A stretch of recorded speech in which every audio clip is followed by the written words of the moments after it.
Preview of the Democratic debate tonight. I'm going to tell you what to watch for. Are we heading towards a Bernie Sanders, Elizabeth Warren ticket? Oof. And finally, an act of patriotism caught on camera you're going to watch. All that's coming up right now on I'm Right.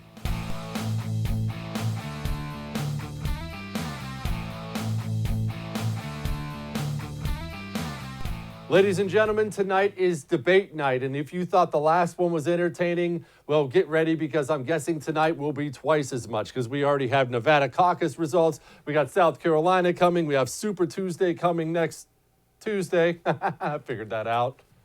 Here's what you need to watch. Remember my rules for the debate. When you watch a debate, one, try to be as objective as humanly possible. Yes, you can make fun of them. I'm going to make fun of them, but I'm a bad person. That's fine.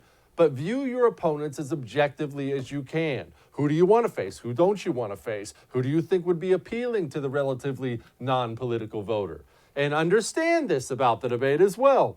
It's not how the candidates do at the debate. It's what the candidates need from the debate, and do they need that? Do they meet that goal? Does Bernie Sanders have to go out there and have a great debate tonight? No, he's in the lead. Does Bloomberg? Well, kind of. And here's the reason why. Yes, I still think Bloomberg's going to be the nominee, but he had a bad debate last time as far as the debate itself goes. He's still doing just fine because he has all that money, but he needs to show people on the national stage that I'm not a stuttering fool when everybody comes at me. Elizabeth Warren. Elizabeth Warren's already out of this race, but she's out there hammering away at Bloomberg every single day. I'll tell you why here in a little bit. She's going to do the same thing tonight. She's going to be gloves off Bernie Sanders, and she's going to do that nagging wife routine on Bloomberg all night long and see if she can do what she did last time and get him to crack. Pete Buttigieg. Look for more of the same last time. I'll give him credit for this. He actually understands who the two leaders are. It's Bloomberg and Bernie. So he spends his time creating or trying to create a contrast between himself and the others. As far as what the candidates need for tonight, Amy Klobuchar, well, she would need to descend from the rafters on a cloud, clothed in gold, and hand out a brand new SUV to every Democrat primary voter in America. And even then, she probably wouldn't get above 5%. Like I said, some people have an impossible task. Some people, like Bernie, just need to not die. It's all that matters. So, knowing that, well, Pete Buttigieg is setting himself up. I'm the best alternative to Senator Sanders because I'm the only one who's beat him this year, anywhere. We have put together a campaign that has a different way of approaching politics, that has drawn together people across ideological spectra and in different kinds of communities, and stand the best chance not only of defeating Senator Sanders, but if we can unify as a party, but of defeating President Trump in the fall. Already drawing that contrast. Look for a lot more of that tonight. Again, I think he's too scripted. He comes off way too robotic for me. He comes off like the guy who practices all his lines in front of the mirror before the debate. It just doesn't seem natural. It doesn't flow. But he at least has a smart strategy. He will be blasting away at the other two tonight. And that line he just used about being the only one who can beat Bernie, that's effective. People want a winner. All these people on the Democrat ticket, whether they be nut jobs like Bernie or more close to the center like Klobuchar, they all want one thing, somebody who can beat Donald Trump.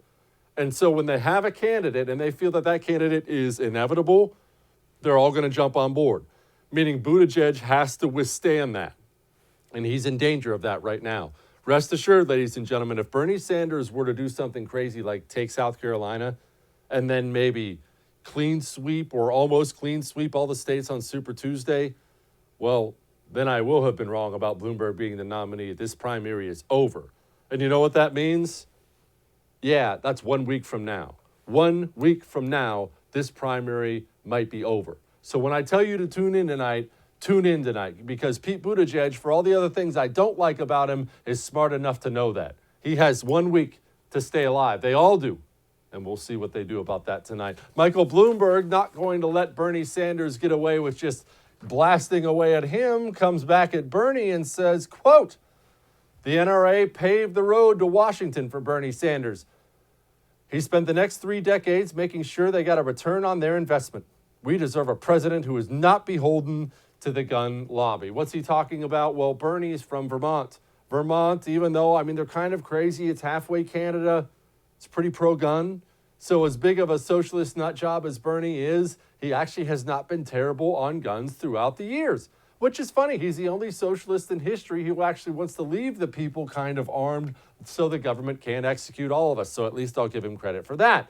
Now, what's Bloomberg doing here? He's doing what all the Democrat candidates try to do to some extent, and that's get to the left of their opponents. If you're in a GOP primary, you want to try to get as far to the right as possible. Same thing in the Democrat side. The problem for Bloomberg is that's not necessarily his lane.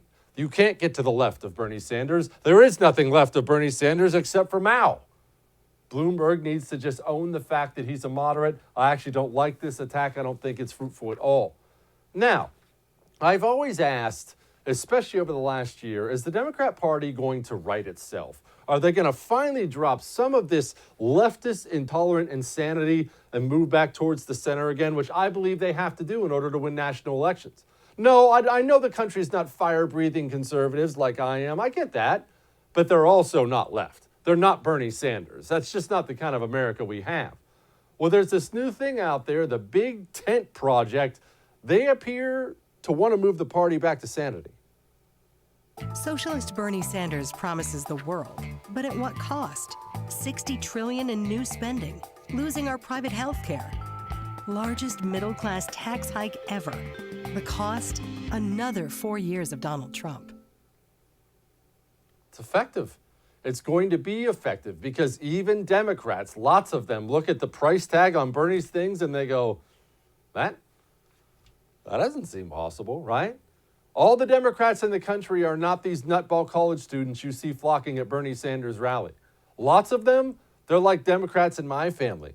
Rust Belt Democrats, iron workers, things like that. And they hear things like Medicare for all for $60 trillion. That amount of money doesn't exist. It doesn't exist. What else doesn't exist is Joe Biden's chances on the presidential campaign trail.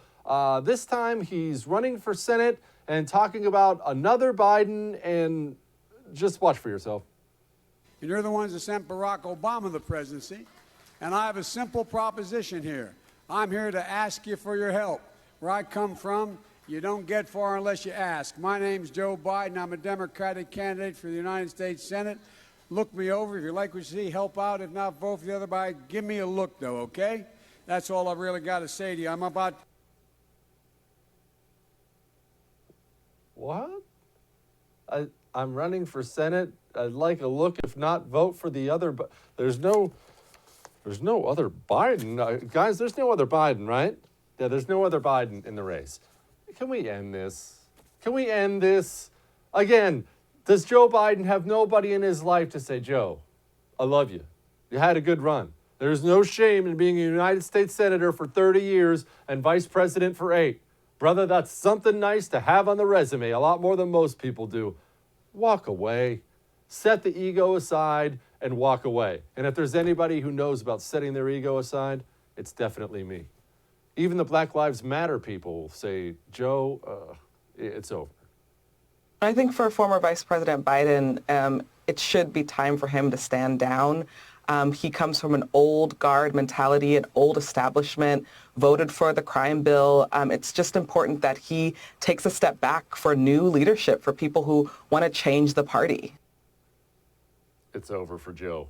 And you know what? That's kind of sad because he's so much fun to make fun of. So again, tune into tonight's debate. This may be the last major debate on the national stage where you get to mock Joe Biden's ineptitude.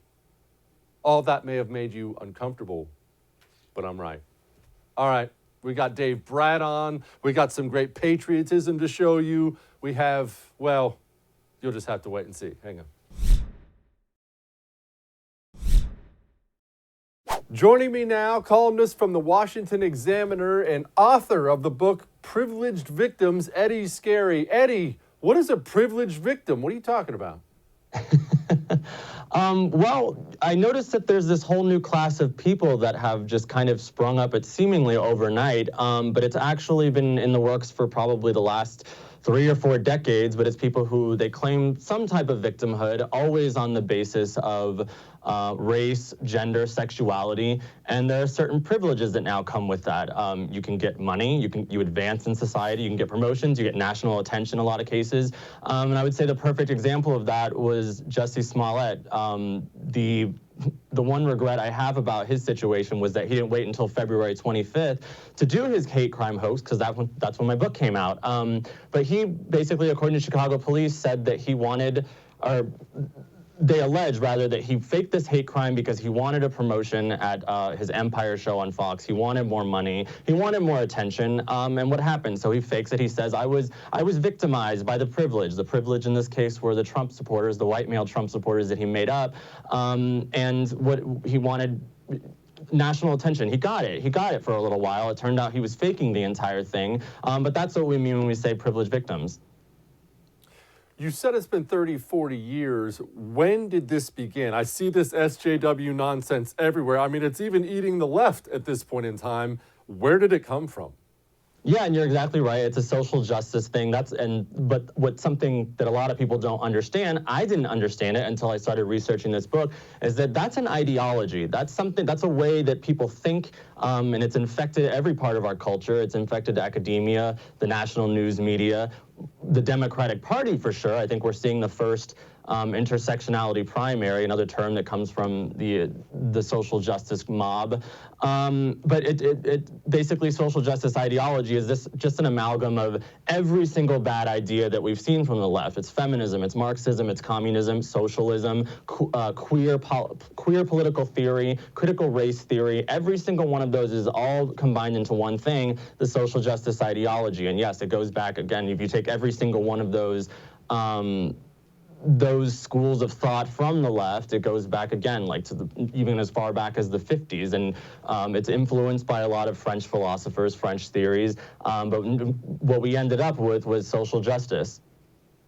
Yeah, and we ended up with a bunch of miserable freaking people because of it too. I guess that's part of what fascinates me. I mean, you wrote the book on it, and I've already had people tell me how well written the book is. So you're the expert. Tell me why you would want to be this. Why you would ever choose to be some social justice warrior, because I really wasn't trying to be, funny. I've never met a happy one. They're all miserable. They hate themselves and they hate everyone around them. Why would you choose that path?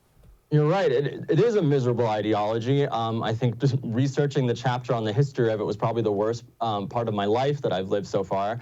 But there's an incentive. There's a great incentive, financial incentive. You can get a lot of attention from claiming victimhood based on your gender, your race, your sexuality. It comes with a lot of perks. There's a lot of people there's a lot of evidence that you can get ahead in society. You advance to the top. And so that's the natural appeal to it. But I mean, again, it is an ideology. It's a way of looking at the world. If you want to be miserable and look at the world that way, you can do it.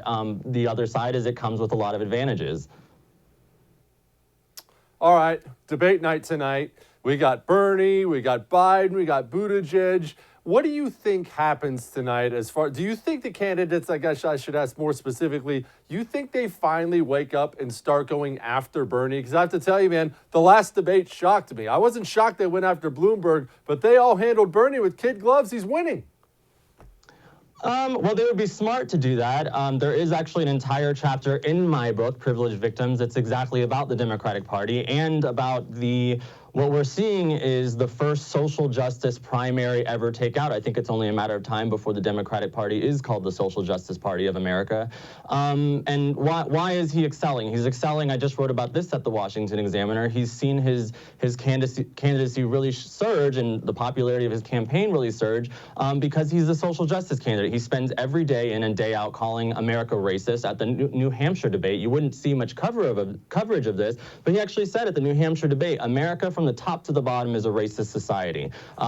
Thereafter, it was kind of game over. He said exactly what the social justice crowd needed to hear, and we've seen the effects of that. He just moves up and up and up. I don't know that it plays in a general election. The jury is still out on whether social justice has really corrupted our society so much that there's no turning back. I think that I write about this in my book, that if there's a race between social justice and normal Americans, social justice is ahead by a lot.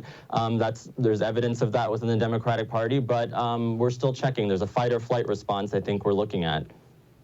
Does this come from our education system, Eddie? Does it just boil down to that? Because I always, when I see these absolute nutballs, especially young people like this, I don't blame them. I think to myself, well, that's somebody who was in a government school from the age of kindergarten age to 22 years old, and out they pop and they hate America. No, that's right. There's a complete infection of, that's the other part of my title, is the culture fascist. So what I'm talking about is, it does start with academia, but it is the national news media. It's Hollywood. It's the Democratic Party. And yes, it kind of has seeped out from, I mean, yes, there is, in the public schools, it has infested that area, but it really is actually raging in college campuses, the intellectuals on college campuses throughout the country. That's where it is. And then those people seep out through the countries, their ideas kind of proliferate throughout the country. So that really is where it starts. You live and work in the swamp back there. What is the scuttlebutt as far as somebody dropping out of this presidential race to give one of the more moderate candidates, even though none of them are moderate, to give one of them a shot? I don't really see that happening. I think that Bloomberg would be the moderate in the race. He has money to take him all the way to the end. He doesn't show any sign of dropping out. So no, I think, again, you have a lot of momentum on Bernie's side. My predictions are as good as anybody else, which is to say they're worthless. But we're looking at something very serious with what's going on with him. And the idea, again, I want to stress this, is that he's the socialist candidate. He's not. He's the social justice candidate. And I talk about that a lot in Privileged Victims. Eddie Scarry, Washington Examiner, thank you so much, man. Thank you. We'll be back. We got more.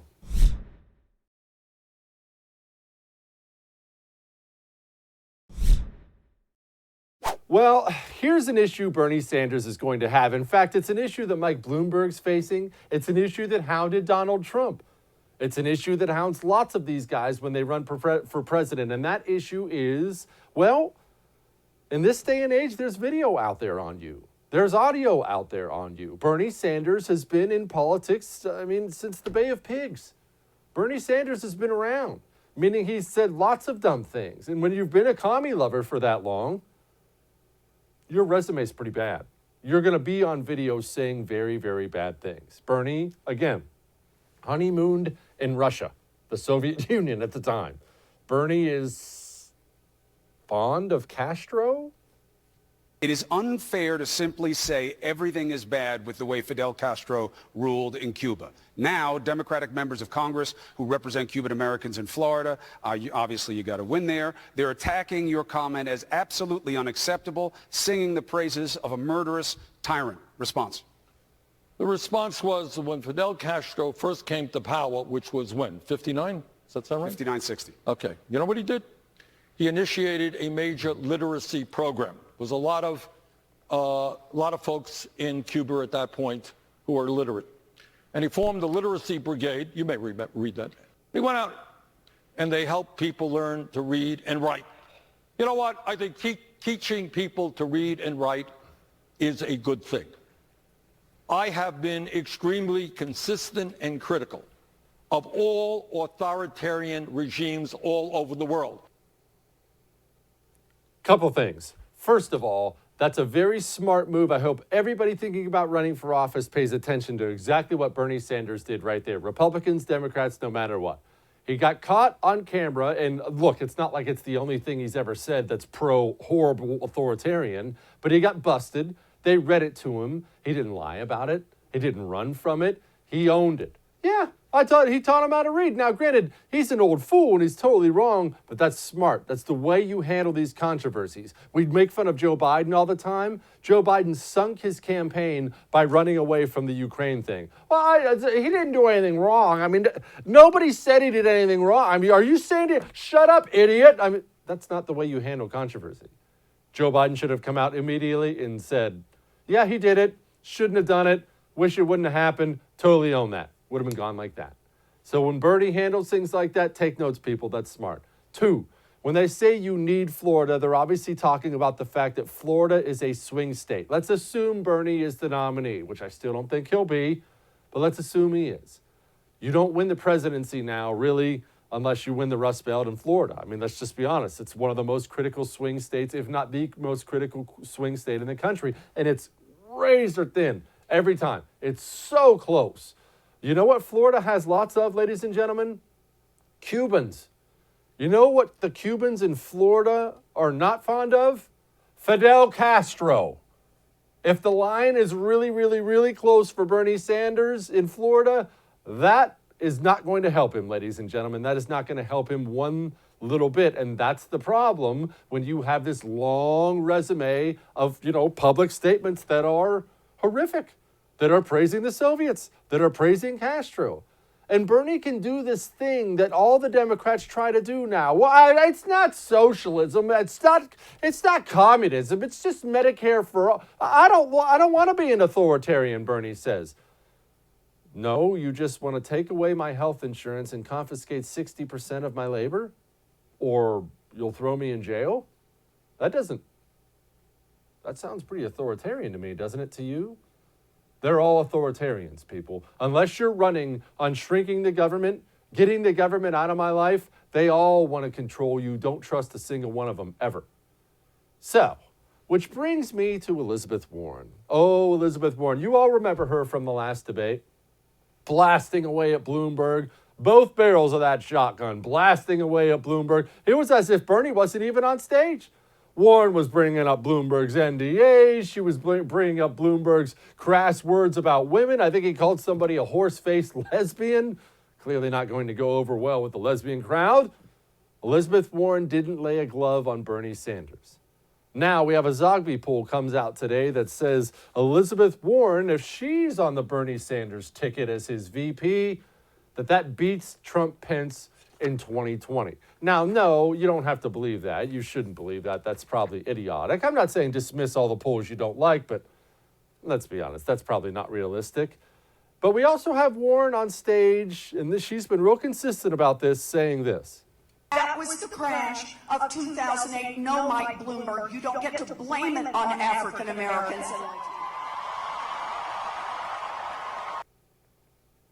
Totally unprompted, at her own rally, blasting away at Bloomberg still, blasting away at Bloomberg in the last debate. Plan on watching her tonight, blast away at Bloomberg again. Why?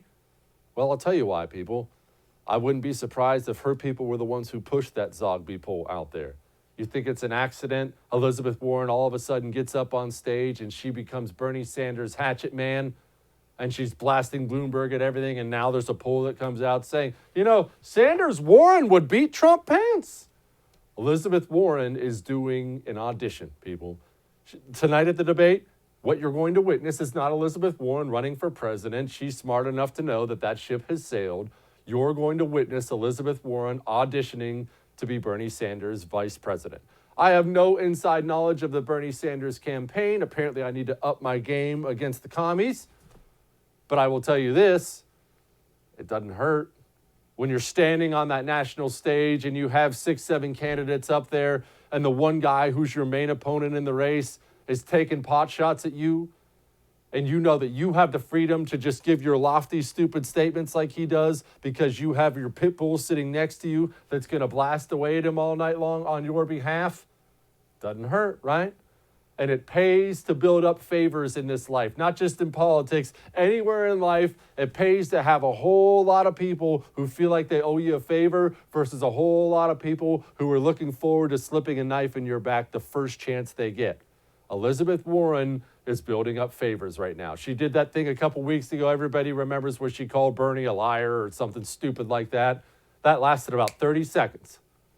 And she looked around, realized that didn't work, realized her campaign wasn't going to work. I'm telling you, Elizabeth Warren is auditioning to be Bernie Sanders' vice president. Whew. Gosh, that almost hurt me to say. All right, we got Congressman Dave Bratt, and we've got some patriotism. Hang on.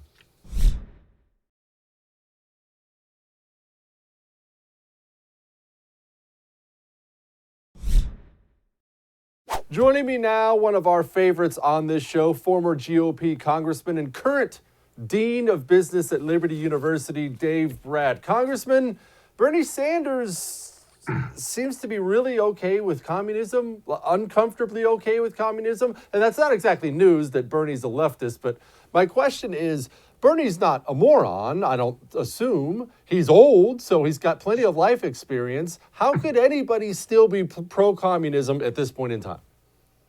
Yeah, well, up until a week or two ago, you could still kind of throw out the idea that, if you just give your power over to the state, we'll do good things for you. And Bernie has, literacy in Cuba in mind, et cetera. But today, China is no laughing matter, right? And so what happens when the United States gives China power over 85% of our pharmaceutical drug industry, and then a coronavirus breaks out in a communist state? And the answer is we may not see any medicine in a month or two from now if this supply chain breaks down. And so it's no laughing matter. And then some of the experts out there, are calling this a black swan event. I don't think it is. This is what happens underneath communist social regimes. They take your power, they set up social credit scores, and if you do not behave according to the state, they punish you. And the liberals, when I was in college and seminary and PhD economics, they always talked about rights. You have rights in this democratic republic. You do not have rights in a communist society. And I'm not sure if the left missed that lecture along the way, but it's an important lecture to miss because they talk a lot about rights to income and standards of living and benefits. But in communism, there's no rights. And so Bernie's all confused, and he's getting the whole country confused along with him.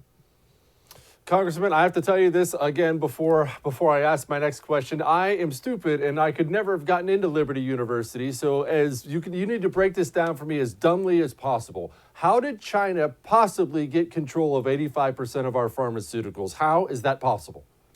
Yeah, well, it goes along with the larger question of what happened to American manufacturing.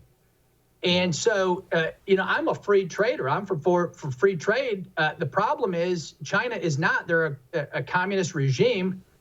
Everybody ought to read the book Deceiving the Sky. If you want a longer answer, go read that book by Gertz. And it's very good on this. But the answer is China can use the state. We spend billions of dollars on R&D creating new things. They steal the technology, they steal the patent and copy it for cheap, and our manufacturers can't compete. And so now our businesses, the U.S. has kind of reached a plateau in terms of growth, right? We're growing at 2 or 3%, 3% if you got Trump doing tax cuts. But China's growing faster, and the average income over there is only $9,000. And so if they go from $9,000 to $50,000 per person per year, like we have, there'll be a $150 trillion economy.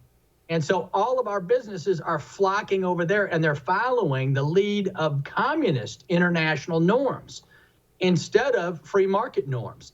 And that's how we got to a point. Every firm is only interested in their own narrow outcome.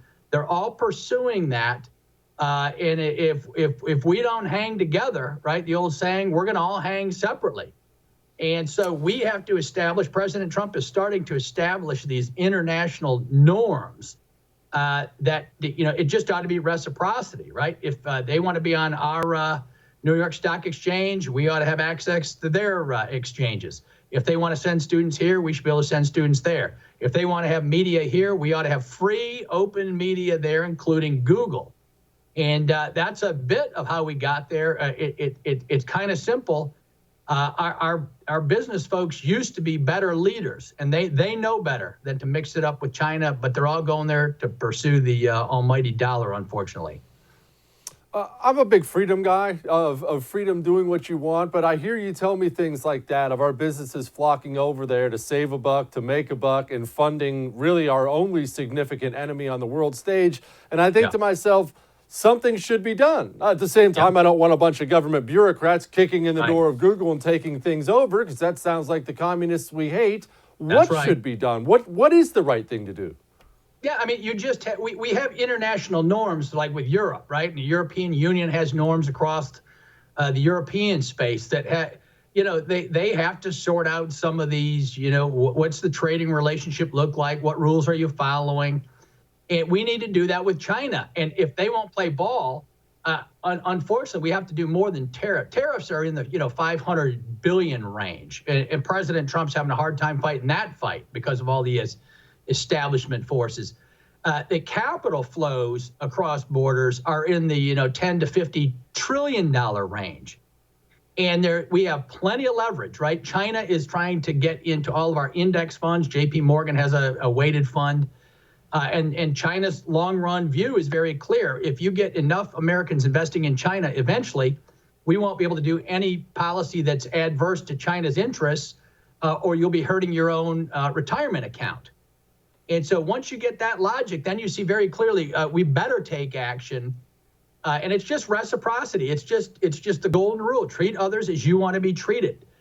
When you see how China has handled this coronavirus and delayed everything and put millions of people at stake, they won't let us in yet to this day, the World Health Organization or our own agencies, to study that virus. And so their concern is not for humanity. It's for self-protection of the state. And their state is their politics, and it's the Communist Party. Their party runs the government, and their party runs the military. Some people may not know that. And so we're in a war, they're at war, and we just don't know it yet. All right, debate tonight. Michael Bloomberg, I have said I've said before on the show, I keep saying it, that he's going to be the nominee. And I say that because I think people are going to start dropping. He's going to gain the moderate votes. And I'm super cynical, and I say money talks. And by the time the convention rolls around, he's going to own every single delegate in that place. But you're the man with the experience. Am I crazy? No, you're not crazy. It's just a bet. It all hangs on your assumption there, which could be correct, that people drop out. I'm not sure they drop.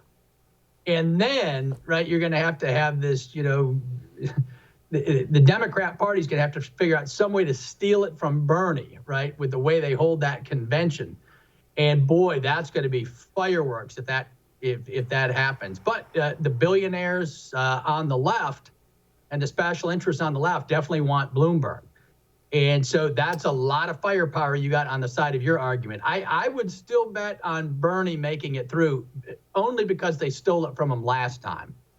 To steal it from him last time and do it again, oh my, the drama would be rich. Is Bernie the future of the Democrat Party? Obviously not him, because he's 8,000 years old. But is that hard left, open socialist thing what the Democrat Party looks at now? Or are there going to be more groups like this big tent group that are trying to pull the party back from craziness? I think it's just where we are at this moment in history. President Trump won on a populist move on the conservative side. America first, taking care of our, folks, putting the unemployment rate at all-time lows for every group there is. And Sanders is captured the populist impulse on the left, and there's no one really competing with him there. So for the short run, and he is authentic, right? He is authentically socialist. I've met him up in the White House. He's charming. I said, hey, are you fighting all this kind of same stuff I'm fighting? He says, yeah, Dave, what the heck do you think's going on here? I'm fighting this with you, right? And then we just have radically different solutions. Mine involves a small state, and his involves a massive state that can confiscate your money up to, 50, 60, 70%.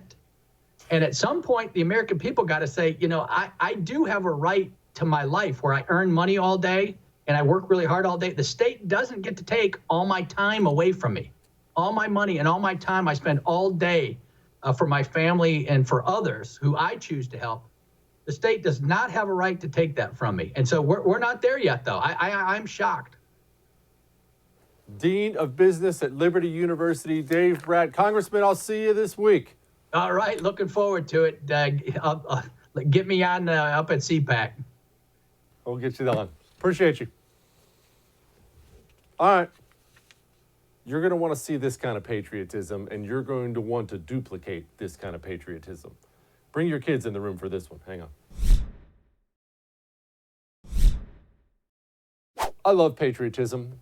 I think it's awesome. I think it's in short supply in this country. And so when we see people doing something that's just patriotic, we like to amplify that on this show. Might as well show the masses. And so when I saw this video from a FedEx worker coming across an American flag and taking the time to fold up this flag properly, that's freaking awesome, people. I've seen people do this kind of thing in real life. One, you do the same. The American flag does not lay on the ground. That is against our standards. When you see one, even if you don't know how to professionally fold the thing, get it off the ground.